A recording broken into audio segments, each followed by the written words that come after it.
Stonewall. How are you doing? Good morning. Morning, hey, ladies. We're crossing it. We are. We're hump We day. are. Yep. We're crossing the week.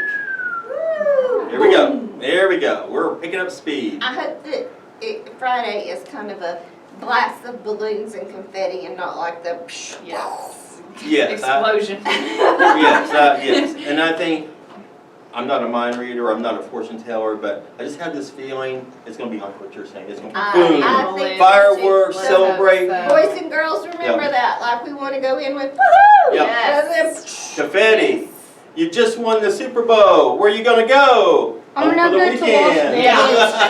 Las Vegas. Not Disney World. Not Disney World. Las Vegas. Oh, excellent. All right. Well, on Wise Word Wednesday, I have the very wise Thank you, Mr. Sizemore. I'm Miss Boswell, your school counselor. And I'm Miss Lindsay. Mr. Sizemore with CIS, and we are coming to you from Support You News. Ladies, Yes. Two. Two. wise students Yes. that want to share some wise thoughts. Yes, absolutely. Today on Wise Word Wednesday, we have Shane and Callie. Come on in and say hello to Stonewall. Are you ready? Good Can you say good morning? Good morning. Excellent. Are you guys ready to share some wisdom with us today? I Right guess. here at the end of the school year? I guess. Do you think you still have some wisdom left in you? Perfect. Let's get started. Okay, so on this Wise Word Wednesday, we are going to read another story from our book, Character Building Day by Day, by Andy Mather and Louise B. Weldon. And today our story is called The Clay Bowl. Are you ready? Okay. Drew hurried to the cafeteria for his after-school program. Today they were making clay pots, and he was excited. He went to a long table and joined several others. Soon, a teacher came by and handed each person a piece of wet clay. She showed everyone how to prepare the clay by working their air bubbles out. Drew loved the feel of it squishing between his fingers. When the clay was ready, he slowly stretched it into the shape of a wide bowl. He imagined his mom could keep fruit in his bowl in the kitchen when it was done. When he finished shaping his bowl, he put it on the shelf. He couldn't get all the clay out from under his fingernails when he washed his hands, and he couldn't get the smell completely off either. Drew didn't mind though. He was a clay artist. The next afternoon, Drew painted his creation midnight blue with yellow suns and moons. Then he glazed it. After the kids left that night, the teacher put all their pieces in the kiln to fire them. Drew couldn't wait to see when it was done. It was going to be so cool. But when Drew picked up his bowl the next afternoon, he noticed the rim wasn't quite even all the way around. One side had a crease in it, and one of his yellow moons looked more like a banana. Maybe it wasn't such a cool bowl after all.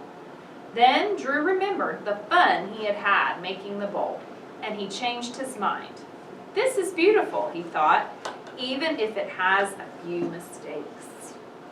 So Drew thinks his bowl is beautiful even though it has mistakes, right? Yeah. Have you ever felt that way about something that you made, maybe? Are you maybe hard on yourself about the things that you make and if they're not perfect or if they have mistakes? Yeah, can you think of an example of something that you made that maybe had some mistakes but you felt the same way about?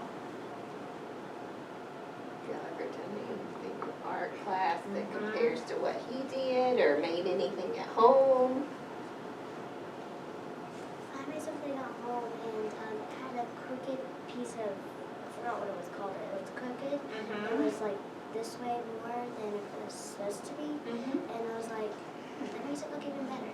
Yeah, so maybe it looked even cooler than you kind of had in your mind to begin with. Yeah, for sure, it was unique. And maybe even on assignments, like you felt like, okay, I'm really excited about this, and then it turns out a little bit differently, but you're still proud of yourself for that process, right?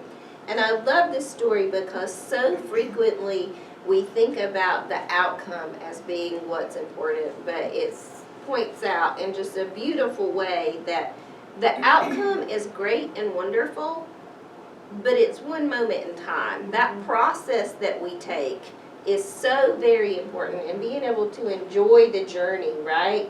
And I kind of think of us as human beings in this same way too, right? Are any of us perfect? No, right? But are we glad that we kind of are who we are? Absolutely. So we're like little works of art just wandering around the planet, which is kind of cool because we still have growth to do, and we, you know, none of us are ever going to be perfect. We're going to make mistakes, but it doesn't make us less beautiful as people, right? Absolutely. So remember how important outcomes are great and wonderful, but the processes that we take are so much more valuable, and we learn so much more from that than we do when we get to the finish line and it's done exactly right, right?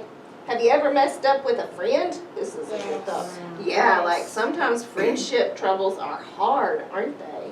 I messed up with a drawing and the eyes were off. And I just stuck with it because it was like really hard to erase because I had that drawing for a long time. I forgot I had it.